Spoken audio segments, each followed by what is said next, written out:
The funicular is being slowly completed. I put a few labels on here. For instance, this is IP prime. I thought I'd share just a couple of tricks with you before finishing the complete funicular.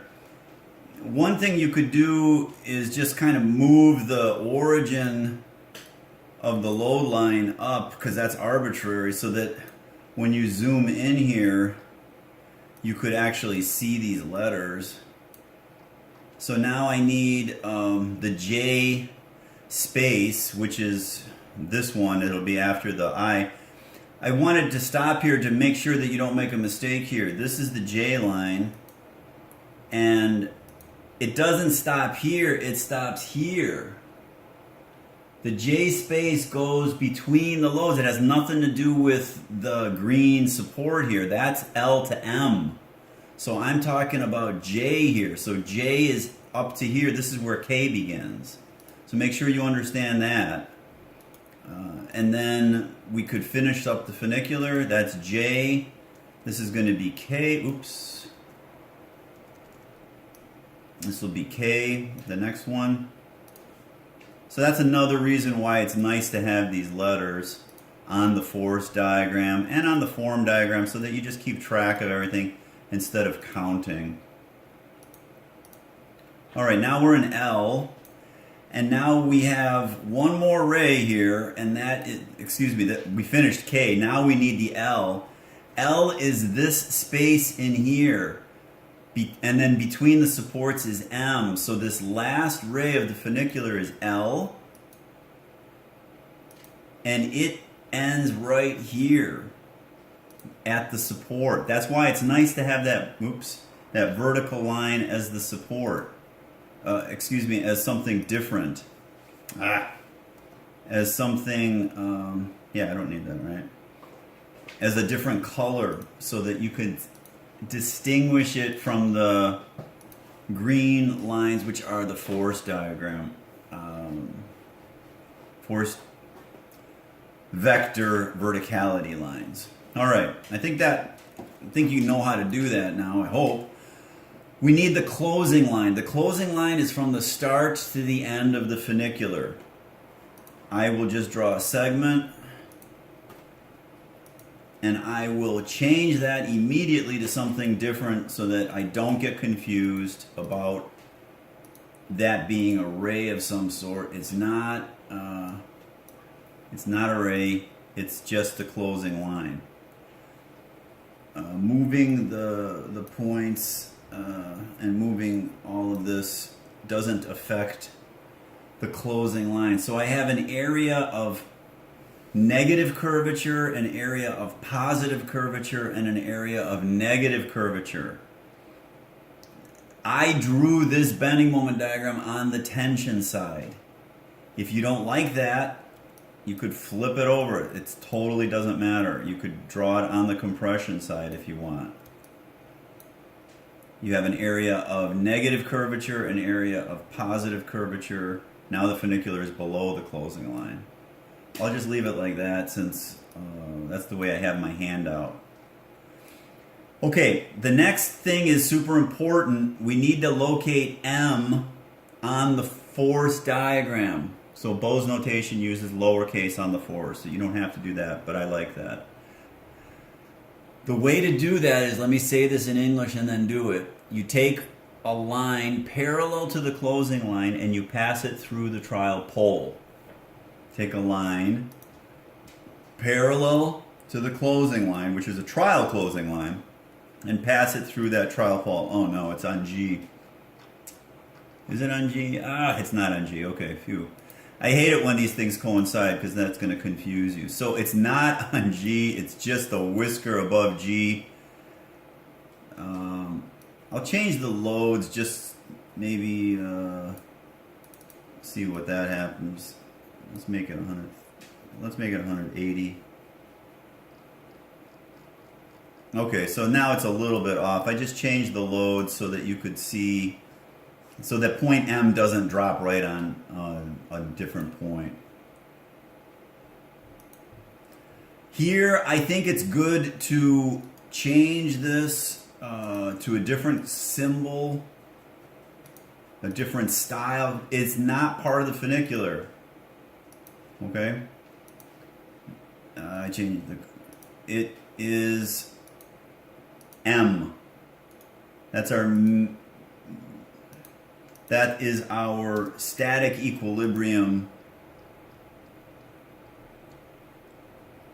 point. That tells me the reactions. L to M is an upward reaction. That's the right vertical reaction.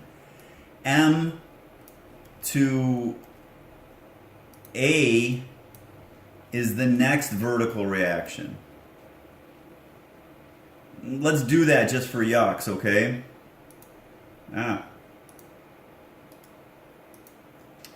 L to M, I'm going to hide this vertical line.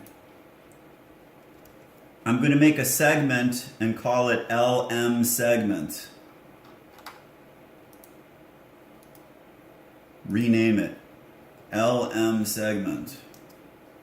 And then I'm going to do a segment from M to A, or A to M. It's easier to zoom in on the second one. All right, let me think about this here. A to M. There we go. See how I'm zooming in on the second point there? And I'm going to call that MA segment. Now the right reaction is the LM segment. Here it is, but it's not 11.5, right? It's thousands of pounds. This has to be modified by the force scale. This whole thing is a picture of forces. So R is LM segment times the force scale.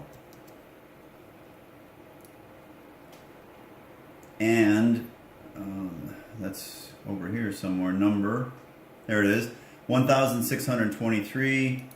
And our left is MA segment times the force scale. All right, what else? I need the H force. That's the thrust that is holding this chain in place. I didn't tell the 2 o'clock people that, but I told the 4 o'clock people that. I'll show it on the board. It's the horizontal force of the supports holding the chain up. There is no horizontal external load. If you don't need to know that, it's all right. So I'm going to do a parallel line. Well, I have the load line already, but I just drew another one. And I need this gap, this horizontal gap. So I just drop a line somewhere here, draw a perpendicular line, get that next intersection, hide this line, and call this H force. H force. I think that's a nice name for it because it's H, it tells you what the force is. The horizontal force, I already said that. Okay, the next thing is I will draw something on the closing line.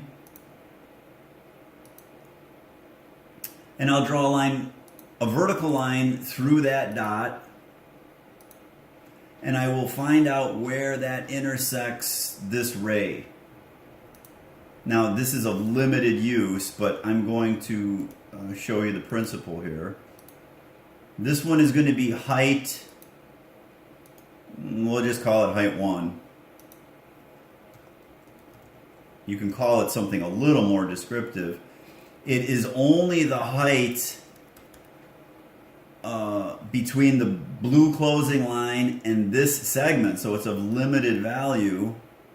But this looks like the worst moment in here, the worst negative moment. So I'm just going to do that here. And the moment is this height times this force, times the force scale, of course. Now that would be true if the funicular was correct. So let's do the fast version of making the funicular correct.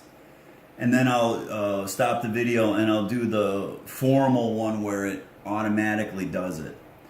The funicular will be correct if the start and the end points of the funicular end up at the start and the end points of our boundary condition problem. So, I'm going to hide all the text because it's just got a little messy in here. And I'm going to move this point, hopefully this will work, to the left support. And this ending point here, this one here, has to drop down on that support. And the way I could do that is just by wiggling around the pole. Obviously this point doesn't move because that's stuck on the left support. And boom, let's call that done. This height in here is correct now for the moment. And the moment is M, let's call it peak negative, is height 1 times H force times the force scale. And that, of course, is in units of foot-pounds, because everything is feet and everything is pounds. So you could put this in as dynamic text in here. M peak negative is, and then there's an object button in here, and find your, there it is, M peak negative. And then I like to put in foot-pounds afterwards just as a reminder that that is foot-pounds. And that is independent of, all right, I didn't want that to happen. That's independent of where I put the pole horizontally.